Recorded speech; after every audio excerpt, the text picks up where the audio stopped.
эң акырында берилген да. Гүлжамал Садырова мындан 3 жыл мурун Ош мэриясынын муниципалдык ипотекасынан 3 бөлмөлүү батир алган. Ай сайын 17 000 сомдон ашыгыраак сумманы ипотека үчүн төлөөчү. Бирок Гүлжамал эже быйыл февраль айынан бери ипотека төлөмүн таптакыр төлөй албаптыр. Анткени анын иштеп жаткан балдар бакчасы республикалык каржылоодон шаардык билим берүү башкармалыгына өтүп кеткен. Ошентип 14 000 сомдон ашык айлык алып жаткан кызматкер заматта 4,5 000 сом айлык алып калган.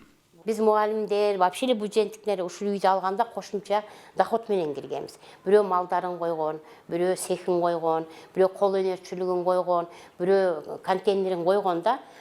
Үйдү алгандан кийин ошол эле жерде 2,5 жылга чейин запастар түгөдү. Эптеп септеп төлөп аттык. Анан кийин банктан пул бербейт экен. Сөзсүз муну депутаттар карап чыгыш керек дагы. Абалга жараша чечиш керек. Себеби мен ойлойм ушунча 5 канча эле квартира, 400 канча 300 канча квартира да.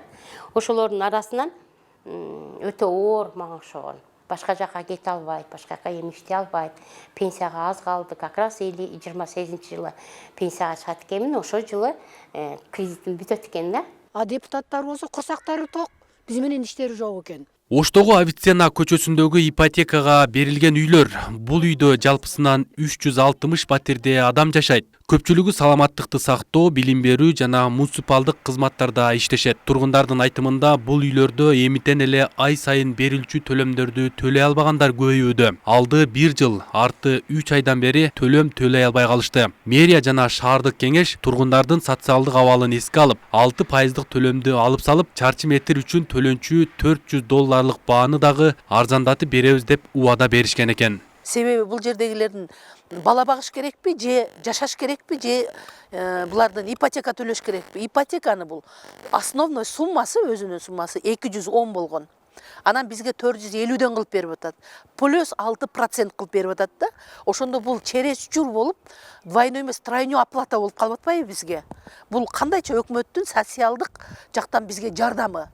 Жардам эмес, кайра бул бизди үстүбүздөн тебелегендик болуп жатпайбы? Биздин укукту тебелегендик болуп атат.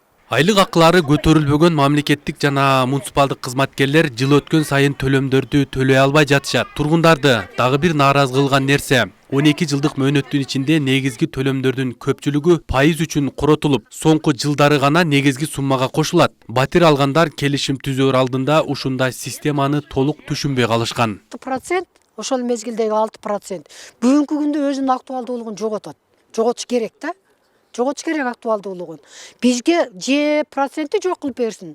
Же ошол основной сумманы ошол бизде кымбаттатып берген. Основной сумманы өзүнүн нугуна түшүрүп берсин. Ушул жерге бекер берген, жанагы Атамбаевдин мезгилинде бекер берилген жанагы 6 миллионунчу жана башка адамдар бар экен. Ошолордун акчасын да бизге чачып ийген эмиш. Эмне үчүн бизге чачып ийиш керек? Эгерде чындап чыныгы депутат болсо, эл үчүн күйгөн болсо, карасын анда бизди, социалдык жагыбызды карасын, карап берсин. Особенно врачтар, особенно мугалимдер, медсестралар, жанагы немеде мамлекеттик фонддо иштегендер экен, сөзсүз түрдө карап бериш керек. Шаардык кеңештин депутаттары ипотеканын төлөмдөрүн ушул бойдон калтыргысы келет. Анткени төлөй албаган тургундардын тагдырын ойлогону менен шаарда турак жай алам деп кезекте турган миңдеген адамдарга ипотекалык үй кура албай калуу коркунучу бар. Ошондуктан чарчы метри $400 ошол бойдон жана 6% алым дагы ошол бойдон калышы керек. Эгерде биз ушуну бере бере турган болсок, 5%. Биз акчаны жоготуп атпайбызбы? 3 жылдан кийин, 2 же 3 дом салгандан кийин биз бул акчанын ордун таппай калабыз. Ипотека деген сөз Ош шаарында практиковаться кылбай калат и болбой калат.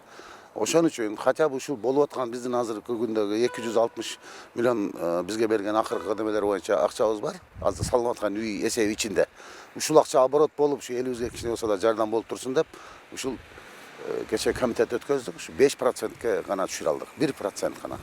Оштогу ипотекага таратылган 600 батир мурун июнь окуясынан жабыркагандарга арналып курулган турак жайдын ашканы. 2015 жылы Ош мэриясы бул үйлөрдү ипотекага берген. Эми бул төлөмдөрдүн баалары алдыда 25 декабрда шаардык кеңештин сессиясында каралат. Тургундардын үмүтү ошол сессияда. Эгер алар үмүт кылган чечим чыкпаса, ипотека алган тургундар жергиликтүү бийликтин имаратынын алдына нааразылык митингге чыгабыз дешүүдө. Арген Нуров, Айкөл Олжобай уулу, ТМЖ жаңылыктары.